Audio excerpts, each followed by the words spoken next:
Episode 1636-1640.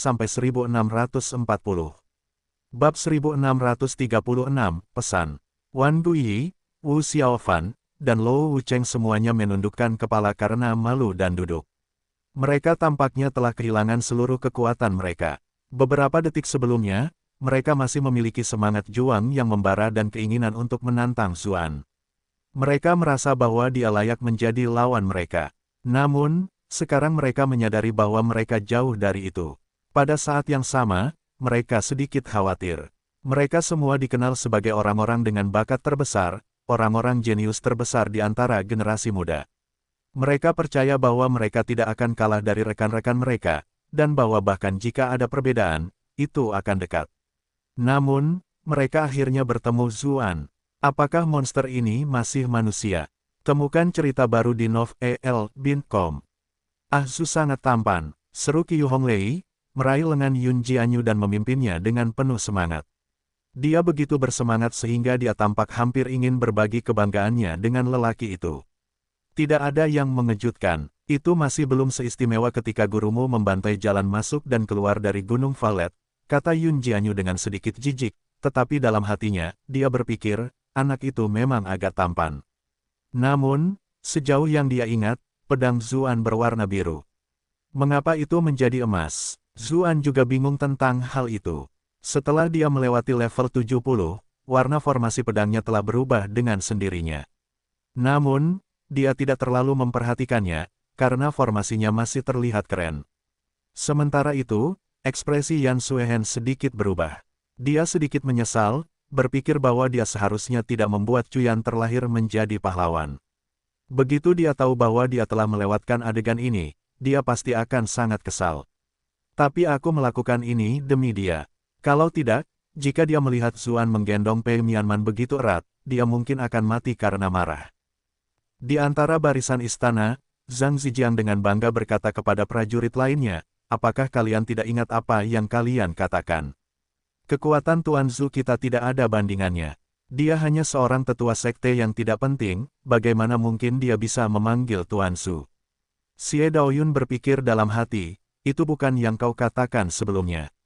Kau jelas-jelas sangat khawatir. Namun, dia tidak berminat untuk berdebat tentang hal-hal seperti itu. Dia meletakkan dagunya di tangannya dan menatap pria itu sambil tersenyum, berpikir, kakak Zhu sangat tampan. Tentu saja, jika dia tidak memeluk wanita itu, dia akan menjadi lebih tampan. Mengapa orang ini begitu kuat? Dibandingkan dengan kegembiraan orang lain, para murid sekte kesedihan surgawi semuanya sangat tertekan. Bagaimanapun, mereka tidak pernah menentang Zuan sebelumnya. Kaiyu memandang rendah Zuan karena tidak menerima tantangannya, tetapi sekarang wajahnya berubah antara merah dan putih. Pada akhirnya, dia melemparkan pedang di tangannya ke tanah. Kultivasi Zuan lebih tinggi dari yang bisa dibayangkan. Apa gunanya berlatih pedang lagi? Biksu kecil kuil ketenangan, Jiese, menoleh ke guru Jian Huang dan bertanya, Guru, apakah Anda sanggup menerima serangan itu? Master Jian Huang tersenyum dan menjawab, saya tidak menaruh dendam pada Dermawan Su. Mengapa saya perlu mempertimbangkan hal seperti itu? Tuan, Anda curang. Iklan oleh Pub Future, itulah yang disebut dengan sumber daya. Zuan mendarat di tanah lagi. Dia membawa Pei Mianman yang wajahnya memerah ke hadapan tetua Huoling, sambil berkata, Tetua, Nona Pei telah menghabiskan energinya dengan sangat parah dan perlu istirahat. Mereka berada di hadapan terlalu banyak orang, jadi tidaklah tepat untuk mengungkap hubungan mereka. Baiklah, terima kasih, Tuan Muda, kata tetua Huoling, tersadar dari lamunannya dan segera menerima Pei Mianman. Pada saat yang sama, dia mengeluarkan setumpuk obat-obatan istana Jadevol untuk diminum Pei Mianman. Diam-diam dia menatap Wan Tongtian.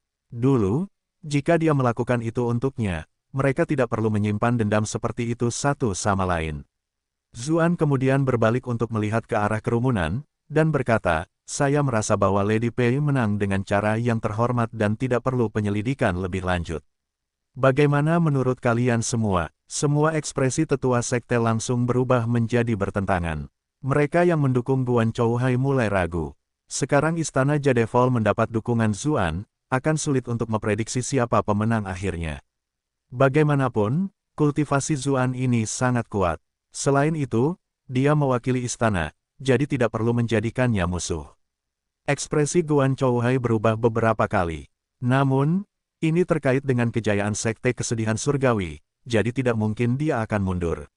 Dia berpikir dalam hati, langkah itu hebat, tetapi aku tidak percaya kau bisa mengalahkan seorang Grandmaster di usiamu yang masih muda. Dia hendak mengatakan sesuatu ketika Yun Jianyu berkata sambil tersenyum, saya setuju dengan apa yang dikatakan Tuan Su.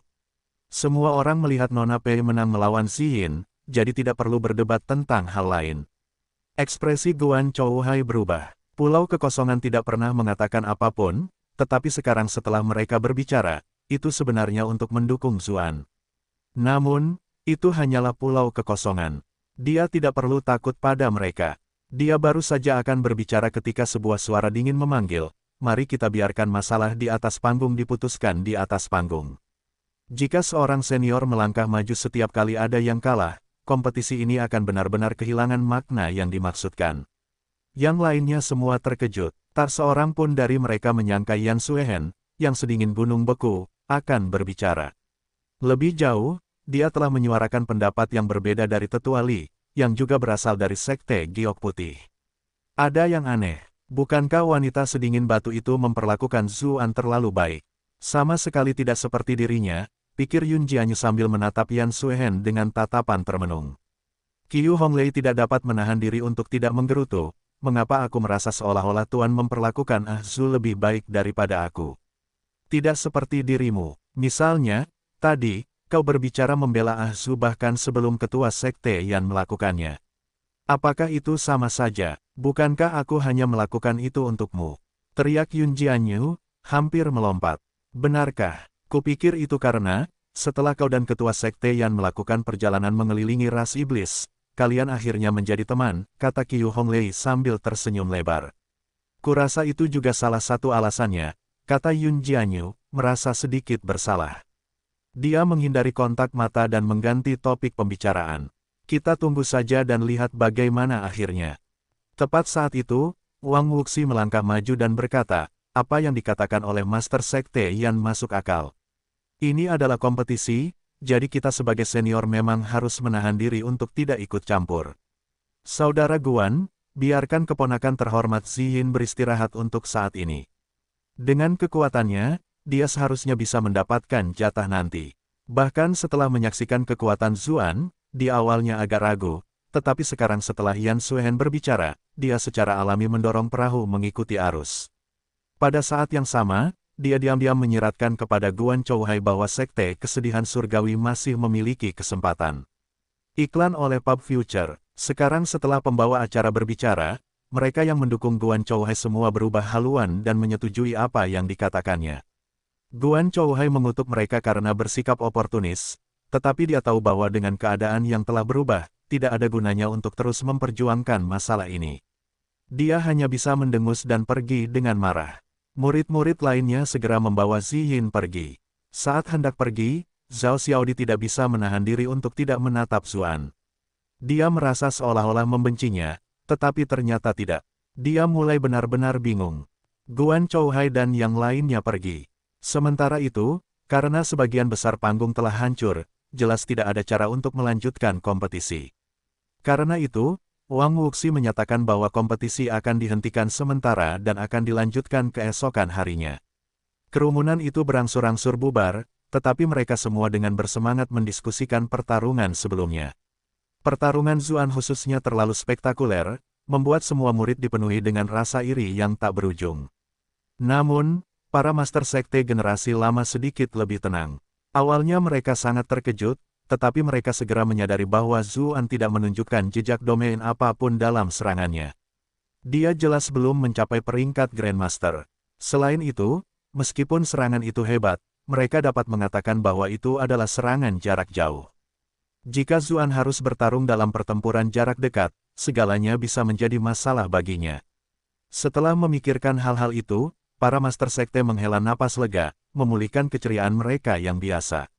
Pada saat yang sama, mereka menjelaskan situasi tersebut kepada para murid mereka untuk menenangkan mereka.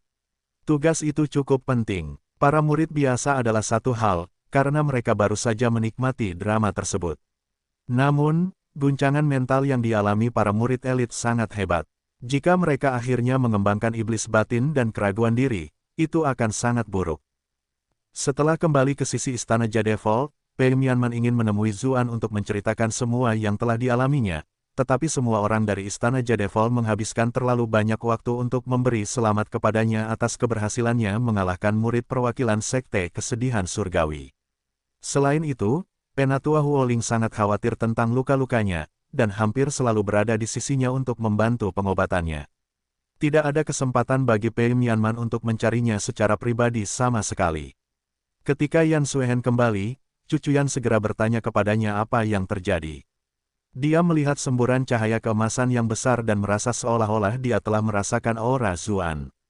Tidak berdaya untuk melakukan apapun, Yan Suehen hanya bisa menceritakan kepadanya tentang apa yang telah terjadi. Cucuyan mendengarkan, matanya berbinar. Orang-orang itu terlalu meremehkan Ah Su. Tuan, Anda belum melihat Ah Su benar-benar bertarung. Saya masih bisa mengingat dengan jelas kehebatan pedangnya saat ini. Seru Cucuyan. Dia tidak lagi sedingin es seperti sebelumnya, sebaliknya, dia seperti gadis kecil yang memamerkan mainan favoritnya. Dia terus menceritakan kepada tuannya tentang berbagai hal yang berhubungan dengan Zuan. Yan Suehen menghela napas dan berpikir, dasar gadis bodoh, aku tahu lebih banyak daripada dirimu. Dia tidak ingin melanjutkan pembicaraan tentang hal itu dan berkata, si bocah nakal itu memang hebat dalam hal lain, tetapi dia terlalu pelin-pelan dalam hal cinta. Kau tidak melihat bagaimana dia menggendong Pei Mianman di depan orang lain. Gadis kecil itu mungkin begitu bahagia hingga hampir pingsan karena kegembiraan. Cucuyan tertawa tak berdaya dan berkata, pria itu benar-benar menyebalkan dalam hal itu, hampir semua wanita di sekitarku ada hubungannya dengan dia. Jika kamu bukan tuanku, dia mungkin sudah mendapatkanmu juga. Batuk-batuk, Yan Suehen sedang menyeruput tehnya dengan santai, tetapi dia tersedak begitu mendengarnya. Cucuyan terkejut dan segera menepuk punggungnya sambil meminta maaf. Berkata, Guru, saya hanya memberi contoh. Tolong jangan marah. Yan Suehen menyeka sudut bibirnya dan menjawab tanpa mengedipkan mata, tidakkah kamu penasaran siapa yang memberimu peringatan itu? Aku telah menyimpulkan bahwa itu mungkin salah satu kekasih bocah Su itu. Namun, aku masih belum menemukan siapapun yang cocok. Sekarang setelah kupikir-pikir, mungkinkah itu Pei Mianman? Cucuyan menggelengkan kepalanya dan menjawab, seharusnya bukan dia. Kami adalah teman dekat saat kami berada di kota Bright Moon. Aku sangat memahami kepribadiannya. Dia teman dekatmu, tapi dia masih bersaing dengan priamu. Yan Suehen tiba-tiba membalas dengan dingin. Cucuyan agak kehilangan kata-kata. Setelah beberapa saat, dia berkata, Man-Man adalah seseorang yang berani mencintai dan berani membenci. Bahkan jika dia menyukai Ah Su, dia akan melawanku secara terang-terangan dan tidak akan melakukan hal ketiga seperti itu. Yan Suehen ingin mengatakan sesuatu yang lain, tetapi tiba-tiba dia merasa bahwa dia tidak dalam posisi untuk membicarakan hal seperti itu dengan statusnya. Oleh karena itu, dia bangkit untuk pergi, merasa kesal ketika dia berkata, kamu harus terus berevolusi menjadi pahlawan. Cucuyan melihat ke arah tempat Zuan menginap melalui jendelanya. Ekspresi lembutnya menunjukkan sedikit keraguan saat dia bergumam, aku ingin tahu apa yang sedang dilakukan Ah Su, apakah dia bersama Man-Man sekarang? Zuan tentu saja tidak sedang menjalani hubungan romantis saat ini. Ekspresinya serius karena dia baru saja menerima pesan rahasia dari utusan bordir. Bab 1637, Keinginan terpenuhi. Penggunaan bordir memiliki cara khusus untuk bertukar pesan. Informasi tingkat rendah akan diteruskan melalui stasiun relay atau merpati terbang. Sementara itu, utusan token emas dapat mengirimkan pesan melalui token emas mereka, yang mirip dengan pagar dari dunia Zuan sebelumnya. Namun, ada batasannya. Yang pertama adalah jumlah informasi yang dapat dikirim terbatas, dan yang kedua adalah dibutuhkan banyak sumber daya untuk mengirim pesan setiap kali. Hanya laporan yang sangat mendesak yang akan dikirim melalui metode itu. Zuan melihat pesan yang diterimanya. Zhang Zitong telah mengirimkannya kepadanya melalui saluran utusan bordir Komando Yi. Karena kematian Golden Token 7, ditambah dengan fakta bahwa ia memiliki status tertinggi dalam sistem utilitas bordir Komando Yi, ia memiliki kemampuan untuk menggunakannya. Itu melanggar aturan, tetapi tidak terlalu sulit baginya untuk melakukannya. Pesan itu mengatakan bahwa mereka telah mengetahui bahwa Tuan Huo akan meninggalkan istana hari ini. Dia ingin mengambil kesempatan untuk menangkap Tuan Huo, lalu menginterogasinya tentang kematian Golden Token Seven. Karena mereka tidak dapat menemukan Zuan, mereka hanya dapat menggunakan metode seperti itu untuk menghubunginya. Zuan terdiam. Menurutmu, dari mana wanita ini mendapatkan kepercayaan dirinya untuk menangkap Tuan Huo? Bukankah dia sudah cukup menderita terakhir kali? Namun, ia menyadari bahwa ini memang kesempatan yang baik. Bagaimanapun, Tuan Huo selalu tinggal di istana Raja Yan tanpa pernah keluar. Sekarang, ia akhirnya pergi, jadi tidak heran jika Zhang Zitong tidak dapat menahan diri. Karena itu, dia menemui Zhang Zijiang dan Xie Daoyun untuk memberitahu mereka beberapa hal, lalu diam-diam meninggalkan gunung. Setelah kompetisi hari pertama, hari sudah gelap. Dia tidak terlalu takut orang-orang memperhatikannya. Begitu dia meninggalkan wilayah Gunung Valet, dia menaiki roda angin api untuk bergegas menuju Komando Yi. Di Gunung Valet, Master Jian, Huang membuka matanya. Ia melihat ke arah cahaya api kecil yang muncul di balik cakrawala, dan berkata, bintang jatuh mendekati bumi, pertanda bencana besar. Hari itu akan segera tiba. Seorang pria botak kecil menjulurkan kepalanya dari luar, menjawab, apakah payudara Anda besar? Tuan, apakah Anda berbicara tentang Nyonya Pei dari Istana Jadevil? Master Jian Huang mengambil ikan kayu itu dan memukul kepalanya sambil berkata, buatlah 100 salinan sutra hati lagi sebagai hukuman. Kaulah yang berkata, kata biksu kecil Jie sesambil memegang kepalanya dan berlari menjauh sambil membela diri. Namun, yang ia dapatkan sebagai balasan adalah pukulan yang lebih keras.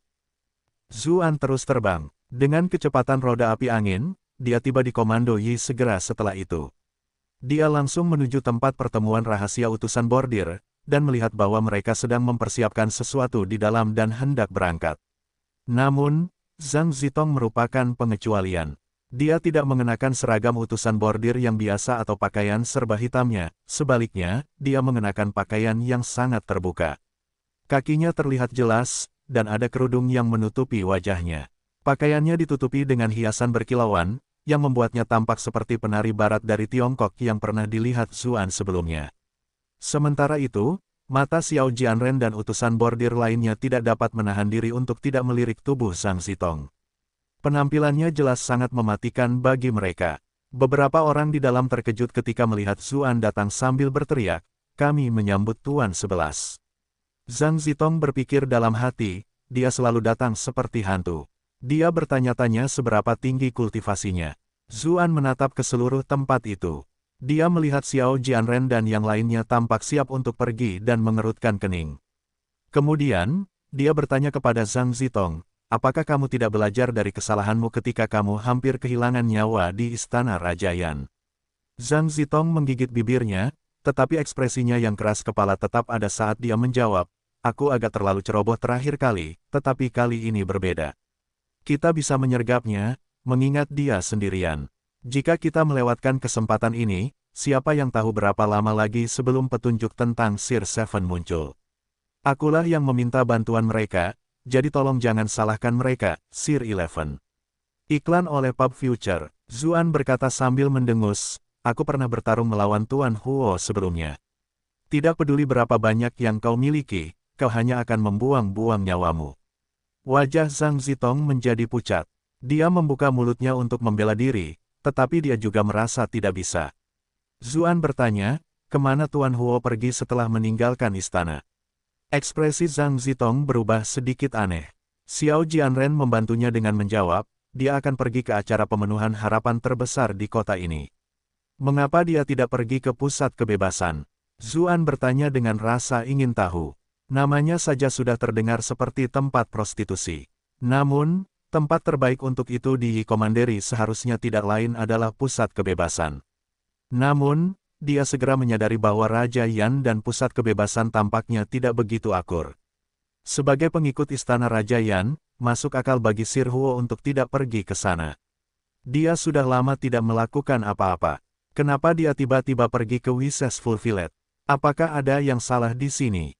Zuan melanjutkan, mereka telah menghabiskan banyak upaya untuk menyelidiki Sir Huo. Jika dia penggemar rumah bordil, mereka pasti sudah mengetahuinya sejak lama, bukan baru sekarang, kan? Xiao Jianren terdengar sedikit kesal saat menjawab, itu karena kesukaan orang tua itu agak istimewa. Dia menyukai yang sedikit lebih muda. Kumpulan yang dia sukai akhirnya tampaknya telah tiba. Kotoran manusia. Zhang Zitong tak kuasa menahan diri untuk mengumpat. Zuan menatap Zhang Zitong dengan marah dan berkata, pengadilan jelas-jelas melarang hal-hal seperti itu. Utusan bordir dari Komando Yi berani bermain-main dengan hal-hal seperti ini. Zhang Zitong juga tampak sedikit malu, menjawab, dulu, ketika Tuan Tujuh ada di sini, ada penyelidikan yang ketat. Setelah Tuan Tujuh meninggal, sistem Embroidered Envoy melambat. Selain itu, Wishes Fulfilled juga memiliki dukungannya sendiri. Zuan menarik napas dalam-dalam dan berkata, setelah kita menangkap bajingan tua itu, keinginan terpenuhi ini bisa ditutup juga. Mengerti, Zhang Zitong menjawab dengan penuh semangat. Dengan dukungan seorang utusan token emas, mereka tentu saja tidak perlu terlalu khawatir lagi. Setelah beberapa saat, dia tiba-tiba menyadari apa yang telah dikatakannya dan bertanya, apakah Tuan Eleven akan terlibat secara pribadi?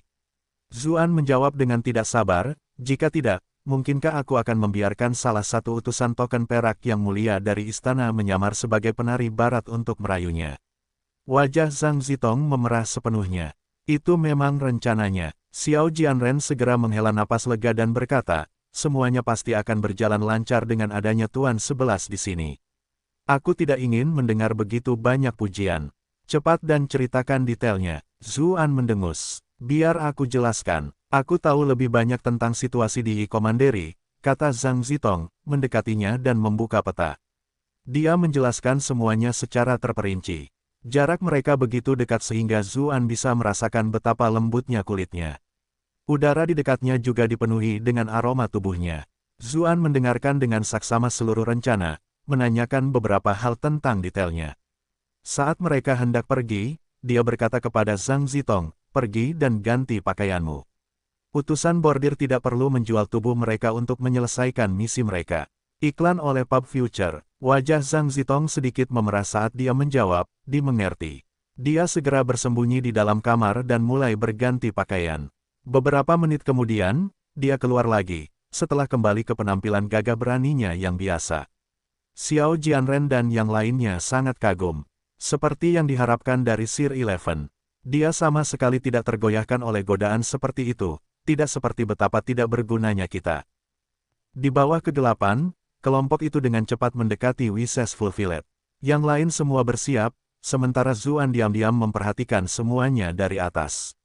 Xiao Jianren dan Zhang Zitong sama sekali tidak bisa merasakan di mana dia berada. Mereka sekali lagi mendesah kagum melihat betapa mendalam dan misteriusnya dia. Sekitar 1 jam kemudian, Sir Huo muncul di hadapan mereka. Dia jelas-jelas sengaja mengubah penampilannya, kemungkinan besar karena dia tidak ingin orang-orang dari Istana Raja yang mengetahuinya. Embroidered Envoy tidak dapat melaksanakan rencana mereka di jalan utama. Lagi pula, tempat seperti Wishes Fulfilled selalu dipadati orang yang datang dan pergi. Hampir mustahil untuk tidak memberitahu mereka dengan cara itu. Tepat saat itu, Tuan Huo tiba di Wishes Fulfilled. Tak lama kemudian, wanita pemilik rumah bordil menyambutnya dan mengundangnya ke kamar pribadi. Tuan, mohon tunggu sebentar. Nona muda Anda akan segera datang, kata wanita itu sambil mengambil emas batangan dan pergi dengan gembira sambil menggoyangkan bokongnya yang montok. Tuan Huo merasa jijik melihat itu.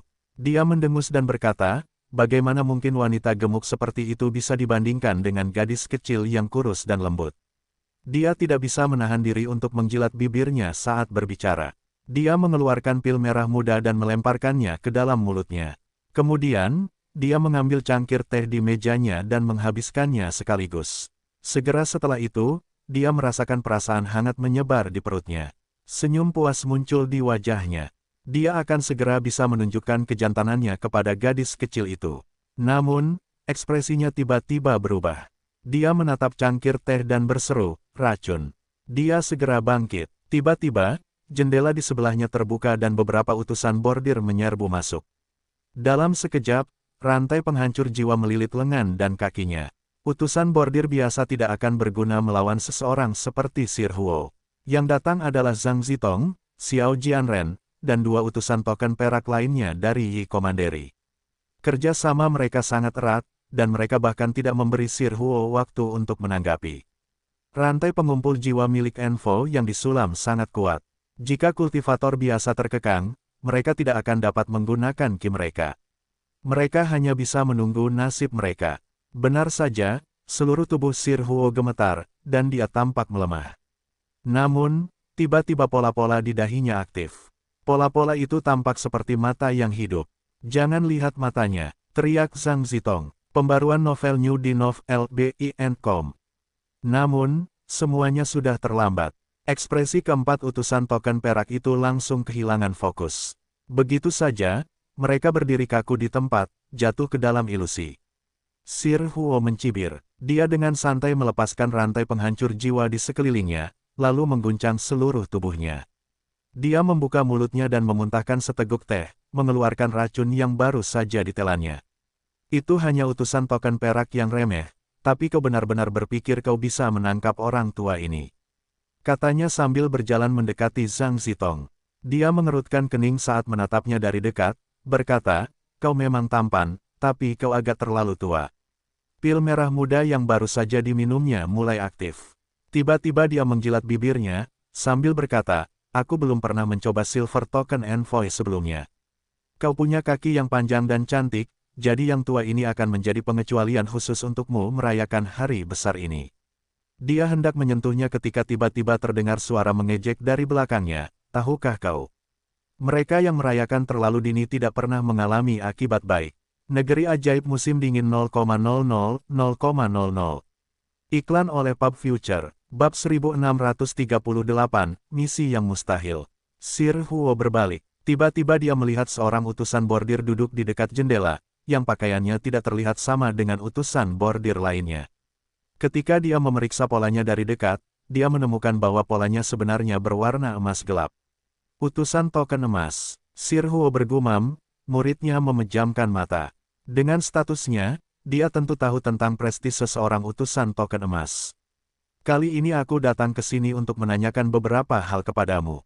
Aku harap kamu mau bekerja sama, kata Zuan dengan santai, seolah-olah dia sedang membicarakan sesuatu yang sangat sepele. Tuan Huo tertawa kesal, lalu membalas, kenapa, kamu pikir aku harus menjawab hanya karena kamu bertanya? Orang biasa memang akan takut pada utusan bordir, tetapi orang-orang seperti dia selalu berkeliaran di sepanjang perbatasan kegelapan. Dia bahkan mendapat dukungan dari Raja Yan, jadi mengapa dia harus takut? Saya hanya memberitahu Anda. Anda tidak punya hak istimewa untuk menolak, kata Zuan sambil melirik utusan bordir lainnya. Ekspresi mereka terus berubah, tetapi selain tidak menyadari diri mereka sendiri, semua hal lain tentang mereka benar-benar normal. Mereka nampaknya mengalami mimpi buruk. Tuan Huo tertawa terbahak-bahak, seolah-olah dia telah mendengar lelucon paling lucu di dunia. Dia berkata, harusnya kau pindah bersama mereka sekarang. Kalau begitu, aku mungkin benar-benar akan jatuh. Sekarang setelah hanya 1 lawan 1, dia tidak takut pada siapapun. Terlebih lagi, orang ini tampaknya tidak memiliki aura ki yang kuat, jadi dia mungkin salah satu yang terlemah di antara utusan token emas. Tidak perlu, kata Zuan acuh tak acuh. Alasan utama dia melakukannya adalah karena dia ingin menyaksikan serangan mental itu terlebih dahulu. Kalau tidak, jika dia bertemu seseorang yang ahli di bidang ini di masa depan, dia bisa saja lama. Selain itu, dia benar-benar ingin tahu apakah Sir Huo memiliki kemampuan untuk menaklukkan Golden Token 7. Sombong sekali, gerutu Tuan Huo. Pola-pola di dahinya aktif lagi, membentuk mata vertikal. Mata itu memancarkan cahaya aneh ke arah Zuan. Zuan merasa begitu kabur. Lingkungan yang menarik dan memikat di Wisesful Village digantikan oleh beberapa bangunan beton besar. Segala macam mobil memenuhi jalan, dan dari waktu ke waktu, ia bahkan dapat melihat getaran bergerak ke arah yang jauh. Jalanan begitu penuh dengan pejalan kaki sehingga bahu sering bersentuhan dan kaki terinjak. Wanita mengenakan pakaian yang ringan dan modis, sementara pria, ya, sebagai perbandingan, mereka tampaknya tidak terlalu peduli dengan pakaian mereka. Di belakangnya, iklan yang menampilkan berbagai selebriti diputar di layar pusat perbelanjaan digital. Selain itu, Xiao Longnu, favorit Zuan, ada di sana. Ilusi ini sungguh hebat, bahkan bisa membuat hal-hal ini. Zuan berpikir sambil mendesah. Ia berkata, dunia ini sungguh penuh kenangan, jika aku tidak siap untuk ini, aku mungkin akan benar-benar tersesat di sini. Begitu dia berbicara, dia menghunus pedangnya dan mengacungkannya. Pedang Qi menebas keluar dan menutupi seluruh dunia. Seluruh dunia mulai hancur, dan Wishful Village muncul kembali di depannya. Mata Tuan Huo dipenuhi dengan rasa waspada.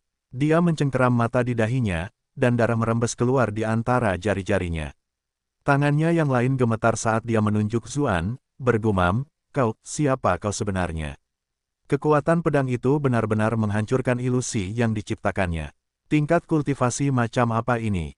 Sejak kapan utusan token emas memiliki kemampuan seperti itu? Dengan jentikan jari Zuan, beberapa aliran energi menghantam Sir Huo, menahan gerakannya sepenuhnya. Dia berkata, sayalah yang mengajukan pertanyaan sekarang. Mata Tuan Huo bergerak cepat dari satu sisi ke sisi lain saat dia berkata, maaf, Tuan, tetapi tampaknya ada sedikit kesalahpahaman di sini. Saya adalah tamu Istana Raja Yan, dan saya biasanya sangat menghormati hukum. Saya tidak melakukan hal buruk apapun. Jangan coba-coba mengendalikanku dengan nama Raja Yan, kata Zuan sambil menatapnya dengan acuh tak acuh. Tatapannya begitu tajam, hampir terasa perih. Iklan oleh Pub Future. Tuan Huo menggigil. Orang di depannya ini terlalu misterius. Dia bertanya, bolehkah saya bertanya apa yang ingin diketahui Tuan ini? Orang tua ini, orang ini pasti akan memberitahu Anda semua yang saya ketahui. Zuan terkekeh dan berkata, sejujurnya, aku lebih menyukai tindakan aroganmu tadi. Tuan Huo tertawa meminta maaf dan berkata, saya tidak berani bersikap sombong di depan Tuan Besar. Bagaimana tepatnya Golden Token Seven mati? Zuan tiba-tiba bertanya. Awalnya, ekspresi Tuan Huo membeku sebelum berubah sedikit. Kemudian, dia berkata, saya juga cukup penasaran tentang itu. Sebenarnya, bahkan Raja juga penasaran. Dia telah menyelidiki bagaimana Golden Token Seven mati selama ini. Zuan berkata sambil cemberut, sepertinya kamu tipe orang yang tidak akan menangis sampai melihat peti mati. Tuan Huo segera menjawab, Tuan, saya benar-benar tidak bisa membodohi Anda. Jika kau masih tidak mau membicarakannya, aku akan menggunakan cara penyiksaan, kata Zuan dingin. Apa yang ingin kau katakan? Jawab Tuan Huo. Ia ingin menangis, tetapi tidak ada air mata yang keluar. Pada saat yang sama, matanya diam-diam bergerak ke sana kemari. Ia jelas merasa bahwa tidak banyak yang bisa digunakan untuk menyiksa di tempat itu. Zuan tidak membuang waktu dengan kata-kata. Dia segera menggunakan kartu pengalaman IQ pada Tuan Huo. Jika punggung Anda sakit, mungkin bukan karena tertusuk pisau. Jika Anda berteriak sekuat tenaga, mungkin bukan karena rasa sakit. Apa yang ada di pundak Anda belum tentu merupakan tanggung jawab. Hal-hal yang dipaksakan untuk Anda pelajari mungkin bukan pelajaran. Efek skill hanya efektif pada pria. Setelah target dipilih, mereka akan dipaksa untuk merasakan perspektif wanita. Mereka akan merasa seolah-olah sedang diisi dengan kekuatan oleh pria yang kuat dan tegap.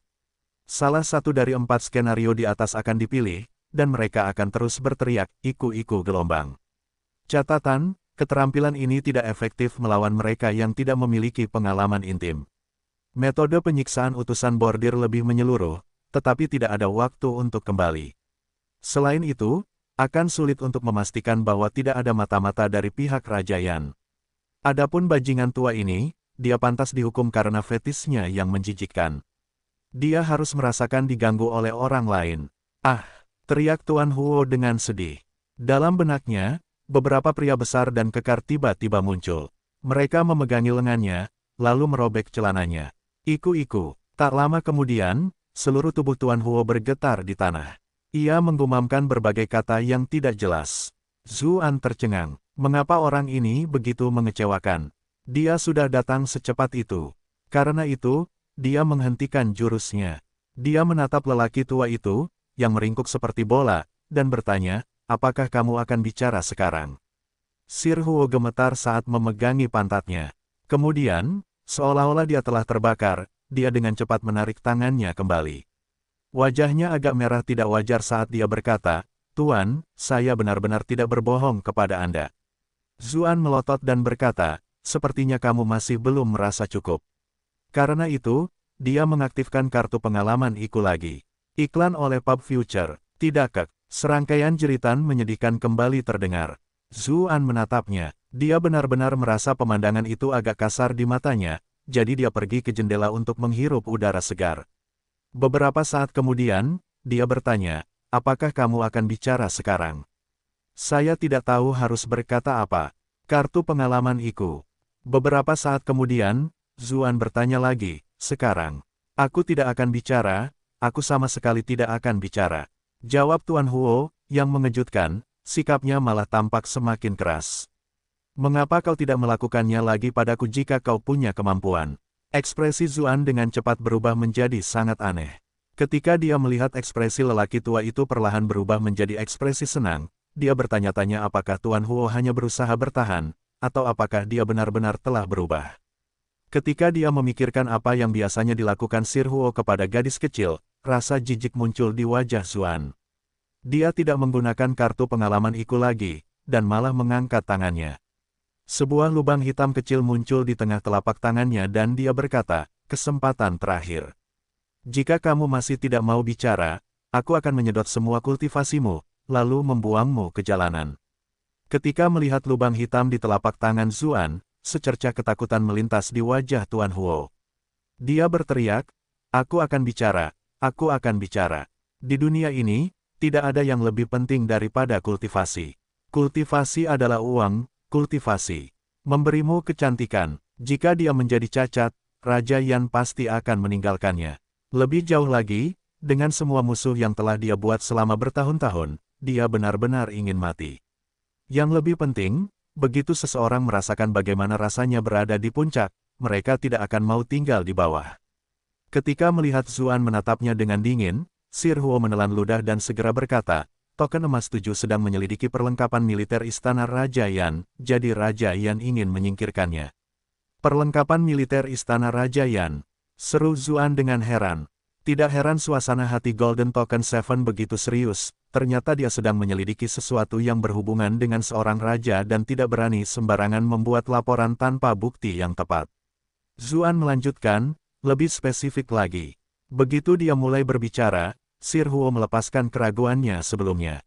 Dia menjelaskan, selama bertahun-tahun, Raja Yan diam-diam telah mengumpulkan beberapa pasukan pribadi dan menarik banyak ahli yang kuat. Untuk mencapai itu, dia membutuhkan sejumlah besar uang. Karena itu, dia diam-diam berbisnis dengan ras Vian, mengirimkan perlengkapan militer istana dan beberapa barang standar ke ras Vian untuk mendapatkan uang, biji berharga, obat-obatan, dan barang-barang lainnya. Golden Token 7 tampaknya mengetahui beberapa jejak pertukaran itu, jadi Raja Yan sangat marah dan berkata dia harus disingkirkan. Zuan akhirnya mengerti apa yang sedang terjadi. Sebelumnya di Cloud Center Commandery, dia mengetahui bahwa Pegasus Merchant Group memiliki Raja Yan di belakangnya. Sekarang, setelah menggabungkan semua informasi ini, semua industri swasta di Cloud Center Commandery terkait dengan Raja Qi, jadi Raja Yan ingin meminjam orang lain untuk melakukan pekerjaan kotornya. Jika pasukan Raja Qi diusir, dia bisa menggantikan mereka. Sayangnya, aku menghancurkan semuanya tepat ketika dia hampir berhasil, jadi tidak heran dia sangat membenciku. Adapun Golden Token 7 yang mengetahui hal-hal ini, dia pasti merasa ngeri. Bagaimanapun, seorang raja berbisnis dengan musuh dan membangun pasukan pribadi, yang merupakan tanda-tanda pemberontakan yang jelas. Itulah sebabnya dia tidak berani mengatakan apapun sebelum menemukan bukti konkret. Kalau tidak, jika dia menuduh seorang raja secara salah, itu hanya akan membawa bencana besar bagi klannya sendiri. Tetap saja, dia tidak pernah menyangka Raja Yan akan menyerang lebih dulu, dan dengan begitu kejam. Berapa banyak pasukan pribadi yang telah dikumpulkan Raja Yan? Tanya Zuan. Sir Huo menggelengkan kepalanya dan menjawab, saya tidak tahu. Semua hal itu adalah rahasia tingkat atas. Seorang pengikut seperti saya tidak memiliki akses ke banyak informasi. Apakah kau benar-benar tidak tahu, atau kau hanya berpura-pura? Zuan bertanya sambil mendekatkan sutra pemakan surga ke kepala Sir Huo. Merasa seolah-olah berlatihnya akan meninggalkan tubuhnya, Sir Huo merasa ngeri. Dia menjawab, saya benar-benar tidak tahu. Namun saya tahu bahwa Raja Yan memiliki buku catatan yang mencatat perdagangannya dengan ras iblis, serta orang-orang yang terlibat. Di mana buku rekeningnya? Kunjungi situs web baru untuk novel baru. Itu ada di ruang pribadi di belakang ruang belajar Raja Yan. Ada banyak lapisan mekanisme, tetapi tidak ada cara bagi orang luar untuk bisa mendapatkannya. Bab 1639, Mencurigakan. Kenapa? Zuan bertanya lagi. Sir Huo menjawab, keamanan istana Raja Yan sangat ketat, dan ruang belajar Raja Yan dijaga lebih ketat lagi, karena merupakan tempat yang sangat penting. Lebih jauh lagi, Raja Yan telah mengumpulkan orang-orang tangguh dari seluruh prajurit dunia, dan menempatkan mereka untuk berjaga di dekat ruang belajar. Ruang belajar itu juga memiliki lapisan pertahanan yang tebal, jadi wajar saja tidak ada cara untuk mendapatkan buku catatan. Mekanisme macam apa yang ada? Teriak Zuan. Ekspresi Tuan Huo berubah. Saya menjawab, jangan bilang Anda benar-benar akan mengincar buku rekening itu. Tidak mungkin. Saya bertanya, Anda menjawab. Aku tidak butuh apapun darimu, kata Zuan dingin. Sir Huo menelan ludah dan berkata, mekanisme pastinya adalah rahasia, kerahasiaannya dijaga dengan sangat ketat, jadi saya tidak tahu. Namun, saya tahu bahwa penyimpanan buku rekening memiliki mekanisme penyelesaian sendiri. Jika terjadi sesuatu yang tidak biasa, buku rekening akan rusak. Ini adalah sesuatu yang tidak sengaja diungkapkan Raja Yan ketika dia minum terlalu banyak suatu hari. Zuan berpikir bahwa, mengingat buku catatan itu berisi semua bukti konspirasi Raja Yan, wajar saja jika dia menjaganya dengan sangat hati-hati. Setelah itu, dia mengajukan beberapa pertanyaan lagi. Ketika tidak ada lagi yang bisa dia dapatkan, dia memukul Sir Huo hingga pingsan. Kemudian, ia mulai membangun embroidered envoy lainnya. Namun, setelah terperangkap dalam ilusi, mereka tidak dapat membangunkannya dengan teriakan biasa, jadi ia hanya dapat menggunakan sedikit skill 100 warble untuk membangunkannya. Jangan menatap mata. Ketika mereka bangun, mereka semua berlarian ke sudut-sudut ruangan. Namun, ketika mereka melihat situasi itu, mereka semua tercengang. Ekspresi Zhang Zitong penuh dengan ketidakpercayaan saat dia melihat Sir Huo di lantai, bertanya, Sir Eleven sudah menaklukkannya. Zuan tidak menjawab. Xiao Jianren segera menyanjungnya dengan berkata, Tuan 11 benar-benar hebat dan tak terduga. Bahkan seseorang kecil Tuan Huo pun dapat dengan mudah ditundukkan. Zhang Zitong memiliki ekspresi yang bertentangan. Dia percaya dirinya adalah salah satu yang terbaik di antara utusan bordir Komando Yi, namun bahkan dia tidak dapat melakukan apapun terhadap Tuan Huo. Rupanya Tuan Huo tidak menggunakan seluruh kekuatannya di Istana Raja Yan. Namun, di bawah ancaman kehilangan nyawanya, dia sama sekali tidak menahan diri tadi. Zhang Zitong langsung memasuki ilusi dan tidak bisa lepas dari dirinya sama sekali. Aku sudah menanyakan hampir semua yang ingin kutanyakan padanya. Saya akan meminta kalian untuk mengawasinya, kata Zuan, lalu mengulangi informasi yang telah diterimanya kepada mereka. Xiao Jianren terkejut dan berkata, Raja Yan sebenarnya sedang merencanakan pemberontakan. Baik itu penyelundupan barang-barang militer ke Rasvian atau pengerahan pasukan pribadi, keduanya adalah kejahatan besar.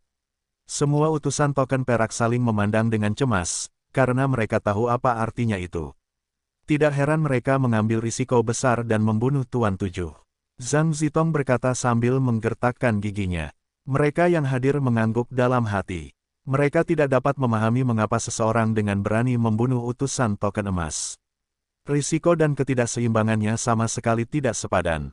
Sekarang, mereka akhirnya mengerti.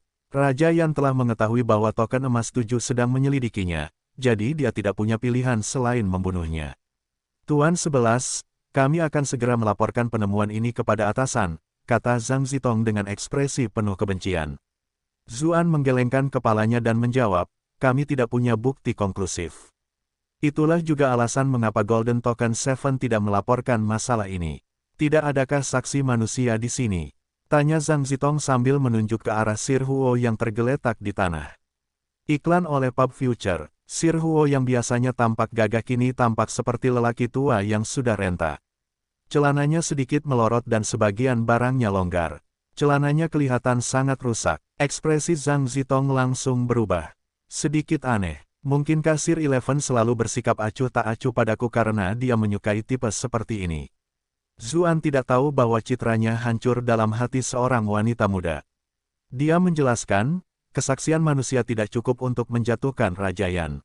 Dia hanya bisa menyangkalnya dengan tegas, dan kemudian tidak akan ada cara nyata untuk membalas dendam untuk Tuan Tujuh. Kunjungi situs web baru untuk novel baru. Xiao Jianren terkejut, lalu bertanya, mungkinkah Tuan 11 berencana untuk menemukan buku catatan misterius itu? Zuan mengangguk. Menemukan buku di rekening saja tidak cukup, dia harus menyelidiki dan menemukan bukti konklusif lainnya sesuai dengan informasi yang tercatat di dalamnya. Mungkinkah ini jebakan? Zhang Zitong bertanya dengan khawatir.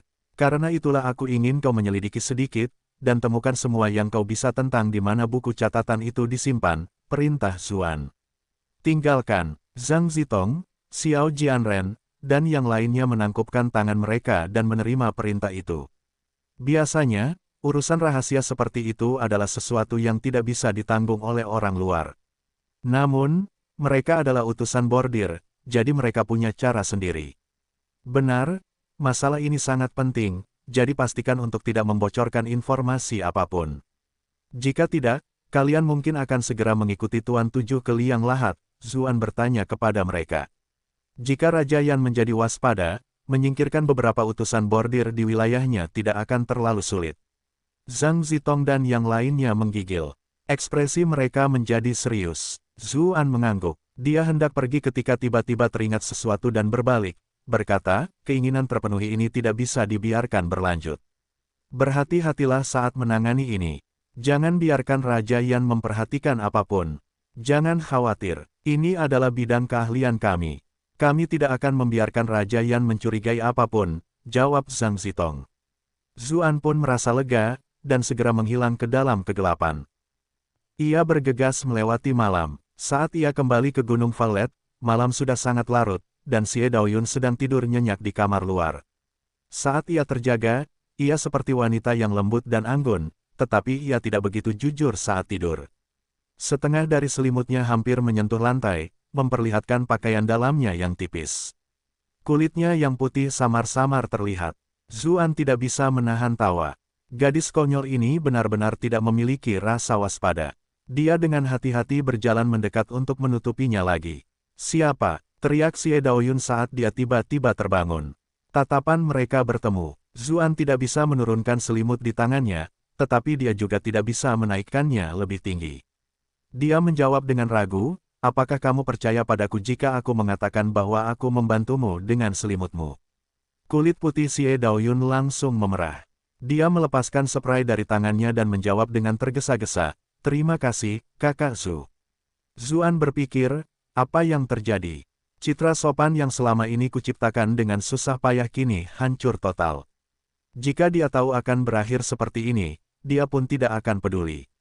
Untuk meredakan kecanggungan, dia bertanya, apakah ada yang datang mencariku malam ini? Tidak, kata Xie Daoyun sambil menggelengkan kepalanya. Tiba-tiba dia teringat sesuatu dan menambahkan, benar, pihak Istana Jadevol mengirimkan beberapa hadiah sebagai ucapan terima kasih, dan mereka datang dengan pesan dari Lady Pei yang mengatakan bahwa dia sedang dalam pemulihan dengan bantuan tuannya saat ini. Dia akan datang beberapa hari kemudian untuk mengungkapkan rasa terima kasihnya secara pribadi. Zuan terharu. Dia menduga bahwa Big Man Man mungkin selalu bersama tuannya dan tidak bisa datang, dan dia khawatir jika dia datang sekarang, dia bisa bertemu tuannya, jadi dia mengirim pesan untuk menanyakannya. Kakak Zhu, apakah kamu sudah menyelesaikan apa yang harus kamu lakukan? Tanya Xie Daoyun. Dia merasa tidak sopan berbohong, tetapi ketika dia berpikir untuk berdiri, dia menyadari bahwa dia tidak berpakaian dengan pantas. Kurang lebih, aku mungkin harus berlari-lari beberapa kali lagi, kata Zuan. Ia menyadari ketertarikan dan kebangkitan adiknya, seraya menambahkan, adik Linger harus tidur nyenyak. Aku tidak akan mengganggumu. Lalu, ia masuk ke kamar dalam dengan cepat, hampir berlari ke dalam. Iklan oleh Pub Future. Ah, itu sangat memalukan. Xie Daoyun bergumam sambil meraih selimut dan membenamkan kepalanya di belakangnya. Kakak Zhu tidak akan mengira aku mencoba merayunya dengan sengaja, kan? Dia sebetulnya selalu berpakaian formal karena gugup. Tetapi bagaimana mungkin seorang putri yang dimanja seperti dia dapat bertahan hidup dengan hal seperti itu? Dia tahu bahwa kakak laki-lakinya Zhu adalah pria sejati, dan karena dia mengatakan bahwa dia akan pergi malam ini, dia telah berganti kembali ke pakaian yang lebih nyaman untuk tidur. Dia tidak menyangka bahwa Zhu akan melihatnya seperti itu. Dia malu dan kesal saat memikirkan hal itu. Dia tidak marah pada Zuan, tetapi pada dirinya sendiri. Dia sama sekali tidak tahu bagaimana menjelaskan semuanya. Ketika Zuan kembali ke tempat tidurnya, pikirannya dipenuhi dengan pemandangan putri tidur itu. Namun, ia segera menyingkirkan pikiran-pikiran itu dari kepalanya dan mulai memikirkan buku rekening Rajayan. Apakah ia seharusnya melaporkannya jika ia mendapatkannya? Bagaimanapun, musuh dari musuhnya adalah temannya, bukan? Namun, kenangan bertarung bersama Golden Token Seven muncul. Keraguan dalam benaknya berangsur-angsur menghilang.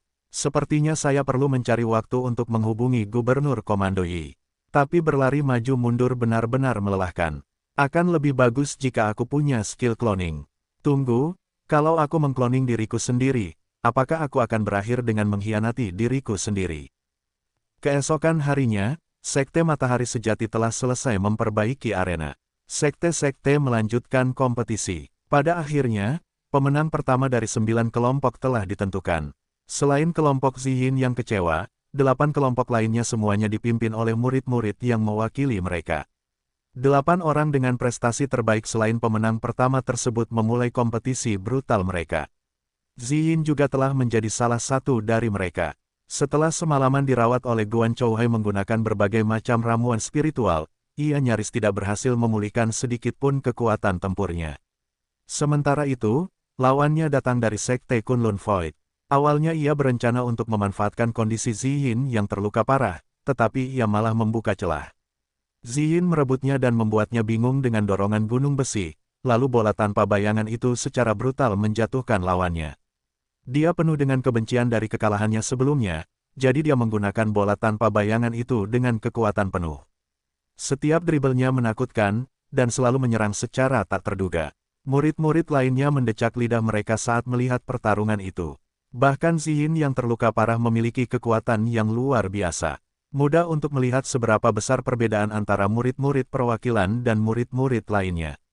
Pada saat yang sama, mereka merasa lebih kagum pada Pei Mianman. Dia benar-benar telah mengalahkan Ziyin dengan kemampuan terbaiknya. Monster macam apa dia? Selain Ziyin, Zhao Xiaodi dari Sekte Kesedihan Surgawi juga berhasil merebut tempat. Sosoknya yang secantik kupu-kupu meninggalkan kesan yang mendalam bagi para penonton puncak. Emas, di antara itu dan statusnya sebagai seorang putri, reputasinya semakin menanjak, hingga setara dengan dua dewi yang diakui publik, Chu Chuyan dan Pei Mianman. Dua tempat terakhir yang diresmikan oleh Sekte Matahari Sejati. Yang satu adalah murid yang menyambut tamu di gerbang, Zhang Xi, sementara yang lainnya adalah murid utama Puncak Guntur. Para penonton kembali mendesah kagum, Sekte Matahari Sejati adalah yang terkuat, seperti yang diharapkan. Dari 13 tempat, mereka benar-benar merebut 3. Selama beberapa hari berikutnya, kompetisi akan menentukan siapa yang menjadi nomor 1 di antara generasi termuda, jadi 4 orang yang berhasil lolos dari babak penyisihan grup tidak akan bergabung. Lagi pula, alasan mengapa mereka berada di posisi kedua dalam grup mereka adalah karena mereka telah kalah dari mereka yang berada di posisi pertama. Untuk menjadi nomor 1 sejati dalam Sekte Tao, seseorang tidak boleh menerima satu kekalahan pun. Maka dari itu, ke-9 petarung itu harus menentukan siapa yang akan mereka hadapi. Salah satu dari mereka akan mendapat Bai, sementara yang lainnya akan saling berhadapan dengan sengit. Hasil pengundi yang terungkap, Sekte Matahari Sejati Wu Xiaofan melawan Gunung Luofu Luo Dongjiang. Istana Jadevol Wan Guiyi versus Kuil Kemurnian Qiu Chanzi. Sekte Giok Putih Lou Wucheng versus Gua Misteri Tertinggi Xiding Tian. Kunlun Void Liang Ling versus Pulau Kekosongan Penguyan. Sementara itu, Pei Mianman mendapat Bai. Yun Jianyu benar-benar kesal dengan hasilnya. Dia bergumam, pasti ada yang mencurigakan tentang wanita berdada besar yang mendapat Bai. Bajingan itu mungkin mengacaukan hasilnya. Bab 1640, memikat harimau dari wilayahnya. Qiu Honglei memutar matanya dan menjawab, bukan berarti dia memilih tanah ini untuk kita. Kita sendiri yang memilihnya, jadi apa yang bisa dia lakukan? Yun Jianyu tercengang. Bagaimanapun, ada lebih dari cukup cara untuk memperbaiki hasilnya. Aku yakin dia melihat bahwa wanita berdada besar itu terluka dan bahwa bertarung dalam kondisinya akan merugikan, jadi dia memberinya waktu istirahat untuk pulih lebih lama. Tuan, mengapa Anda terus-menerus menyebutnya, wanita berdada besar? Anda sendiri jelas tidak sekecil itu, jawab Qiu Honglei dengan ekspresi aneh. Lagi pula, Saya merasa Anda agak terlalu gugup tanpa alasan. Yun Jianyu merasa khawatir, tetapi dia segera berkata, lihatlah muridku yang tidak berperasaan seperti ini. Gurumu jelas-jelas mengkhawatirkanmu, tetapi kamu malah mengatakan hal-hal seperti ini. Qiu Honglei melingkarkan lengannya di lengan Yun Jianyu sambil tersenyum lebar, menjawab, guru adalah yang terbaik gelombang. Yun Jianyu menghela napas dalam-dalam dan berkata, di masa depan, kamu akan tahu bahwa gurumu sebenarnya tidak sehebat itu. Qiu Honglei tercengang. Namun, dia segera berkata, aku tidak peduli. Guru jelas merupakan orang yang paling baik bagiku sejak aku masih kecil. Murid-murid lainnya semua melirik ke arah mereka. Peng Wuyan ini jelas sangat jelek, namun dia masih berusaha bersikap manis dan mengamuk. Mereka benar-benar merasa agak sulit untuk menontonnya. Pilih salah satu yang paling populer di novel, Bincem. Sekarang setelah kompetisi hari itu berakhir, semua sekte kembali ke tempat tinggal sementara mereka. Para sekte senior membantu para murid meninjau pertandingan yang telah terjadi, membahas apa yang berjalan dengan baik, apa yang tidak, dan bagaimana cara memperbaikinya. Akan tetapi, para murid yang mewakilinya diberi perlakuan istimewa oleh para pemimpin atau tetua sekte mereka. Mereka menganalisis kondisi lawan mereka dan menyusun rencana pertempuran. Sebagai hakim, Zuan memiliki lebih banyak waktu luang. Ketika ia memiliki waktu luang, ia langsung pergi ke istana Jadevol. Untuk bertemu kembali dengan Big Man setelah sekian lama. Mereka masih belum sempat berbicara dengan baik. Ketika dia tiba di istana Jadevol, para murid di pintu masuk segera menjadi jauh lebih hormat ketika mereka melihatnya. Setelah Zuan mengungkapkan niatnya, mereka tidak menghentikannya dan membiarkannya masuk. Zuan mengejek dirinya sendiri. Beberapa hari sebelumnya, para murid ini pasti tidak akan begitu setuju. Kedatangannya langsung menimbulkan keajaiban. Banyak murid keluar untuk mengamatinya secara diam-diam. Bagaimanapun, usia mereka hampir sama, sampai Zuan lebih muda dari beberapa di antara mereka, namun ia mampu mengalahkan seorang kultivator tingkat master pada tahap bentuk kekuatan. Itu terlalu mengejutkan. Terlebih lagi, Zuan telah membantu istana Jadevol, jadi kebanyakan dari mereka memiliki kesan yang baik tentangnya. Para murid perempuan khususnya tampak berbinar-binar ketika mereka menatapnya. Beberapa yang lebih berani bahkan mencoba memulai percakapan, tetapi mereka segera dihentikan oleh orang-orang di sekitar mereka. Apa yang sedang kamu lakukan? Tidak bisakah aku menyapa saja? Cek, kita semua tahu apa yang sebenarnya kau pikirkan.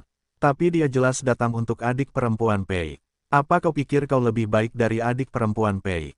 Ketika mereka mengingat wajah Pei Mianman yang memukau dan dada yang mendominasi, para murid perempuan yang bersemangat itu langsung merasa seolah-olah mereka telah disiram air dingin.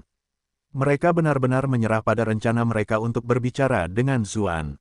Iklan oleh Pub Future.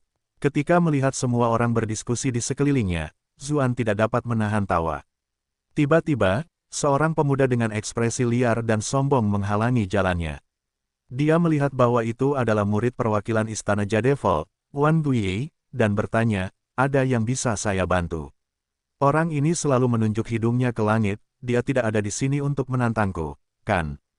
Ekspresi Wan Guiyi berubah. Akhirnya, dia berkata dengan ekspresi yang bertentangan, bagaimana caramu berkultivasi? Itulah yang tidak dapat ia pahami. Usia mereka jelas-jelas sama, dan ia adalah seorang jenius yang diakui secara publik di sekte tersebut. Dulu, ia mengira bahwa ia adalah nomor satu di antara rekan-rekannya. Ia tidak pernah membayangkan bahwa perbedaan antara dirinya dan Zuan akan begitu besar. Guiyi, kamu tidak boleh memperlakukan Tuan Zhu dengan tidak hormat, Wan Tongtian angkat bicara saat itu. Dia telah menerima laporan dari para murid dan segera datang untuk menyambut Zuan. Namun, dia kebetulan melihat putranya menghentikan Zuan, yang membuatnya berkeringat dingin. Dia tahu seperti apa putranya lebih dari siapapun. Wan Guiyi suka menantang orang-orang kuat, keadaan akan menjadi sangat sulit jika dia mengatakan sesuatu yang salah. Zuan itu selalu tersenyum, tetapi dia sangat kejam saat mengambil tindakan. Jika Wan Guiyi terluka parah karena menantang, itu akan memengaruhi pertandingannya nanti. Tuan Istana Wan, kata Zuan sambil menangkupkan kedua tangannya ke arah Wan Tongtian. Ketika melihat ekspresi ramah Zuan, Wan Tongtian merasa sangat terharu dengan kebaikan hati itu, lalu menjawab, kebaikan yang ditunjukkan Tuan Zhu kepada kita sebelumnya akan diingat oleh orang ini. Beberapa hari sebelumnya, dia benar-benar memandang rendah wajah cantik ini. Dia mengira istana semakin korup, membiarkan seorang anak muda tanpa keterampilan apapun menduduki posisi penting seperti itu. Namun, sekarang, dia hanya menghela nafas melihat kekuatan istana. Mereka benar-benar memiliki banyak bakat di bawah mereka. Kesenjangan antara istana dan sekte dari dunia prajurit semakin membesar. Keduanya saling menyapa, lalu Zuan pergi mencari Pei Mianman. Sebelum pergi, dia berhenti dan menjawab Wan Guyi, mungkin aku hanya beruntung. Wan Guyi tercengang. Jawaban macam apa ini? Kalau begitu, apakah kerja kerasku selama bertahun-tahun hanya lelucon? Zuan tidak menyadari bahwa sesuatu yang diucapkannya tanpa banyak berpikir akan membuat anak muda ini mempertanyakan hidup. Saat ini, satu-satunya hal yang ada di pikirannya adalah Big Man. Ketika Pei Mianman melihatnya, dia senang dan terkejut. Lagi pula, dia bahkan telah mengirim pesan yang mengatakan kepadanya untuk datang setelah beberapa waktu berlalu. Nona Pei, bagaimana pemulihanmu? Tanya Zuan. Karena Penatua Huoling mengawasi dengan waspada di dekatnya, dia tidak berani bersikap terlalu akrab. Bagaimanapun, Cucuyan dan Yan Suehen juga ada di sini. Rumor tentang dia dan Cuyan telah menciptakan keributan besar, jika orang tahu bahwa dia juga memiliki hubungan dengan Pei Mianman, seluruh tempat bisa berubah menjadi medan perang yang mengerikan. Terima kasih, Tuan Su. Kondisi saya sudah pulih sekitar 60 hingga 70%, jawab Pei Mianman sopan. Dia tahu bahwa tuannya paling membenci pembicaraan romantis, dan khawatir tetua Huo akan terluka jika dia mengetahuinya. Jadi, dengan kerjasama tim yang diam-diam dari keduanya, tidak satu pun dari mereka yang mengungkap hubungan mereka yang sebenarnya.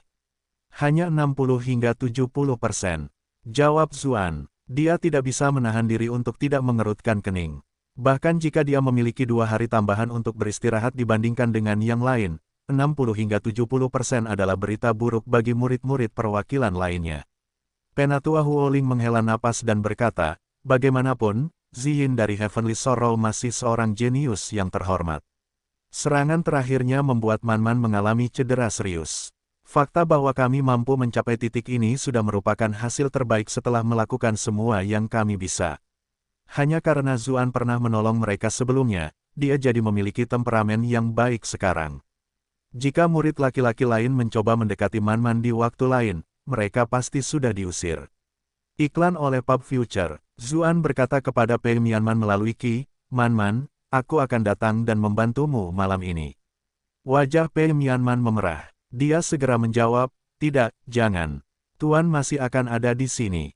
Zuan mengerutkan kening. Itu masalah. Jika tetua Huoling dan Man akan terus bersama seperti itu, dia benar-benar tidak akan punya cara untuk bertemu dengannya.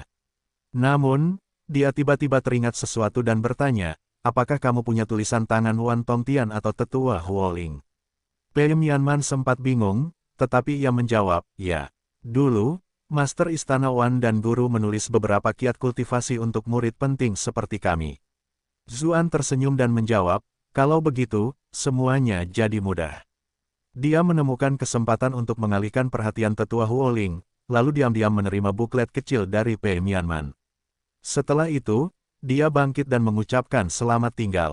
Dia pergi dengan santai dan ceria. Saat Penatua Huoling menatapnya, dia tampak sedikit bingung, lalu berkata, mengapa aku merasa bahwa Tuan Su ini bertingkah agak aneh? Menurutku tidak. Menurutku dia orang yang cukup baik, jawab Pei Mianman dengan perasaan bersalah. Anak itu mungkin hanya mengincar penampilanmu. Kamu harus menjauh darinya di masa depan. Tetua Huoling tiba-tiba mendengus. Pei Mianman meringis dalam hati sebelum menjawab, Tuan, tapi dia membantuku. Jika dia tidak menolongmu, apakah menurutmu aku akan membiarkannya mendekatimu? Tetua Huoling menjawab dengan ekspresi kaku. Si bocah nakal itu memiliki senyum yang sangat licik di wajahnya. Dia mungkin sedang memikirkan sesuatu yang kotor. Wajah Pei Mianman memerah. Dia berpikir dalam hati, tuanku jelas tidak memiliki banyak pengalaman dalam menjalin hubungan, jadi mengapa dia begitu tajam? Ingatlah ini, semua pria di dunia ini adalah sampah, kata Penatua Huoling dengan kesal. Pei Mianman ingin mengatakan bahwa masih ada pria baik di dunia ini. Namun, setelah mengetahui masa lalu tuannya, dia tidak ingin membuatnya marah lagi.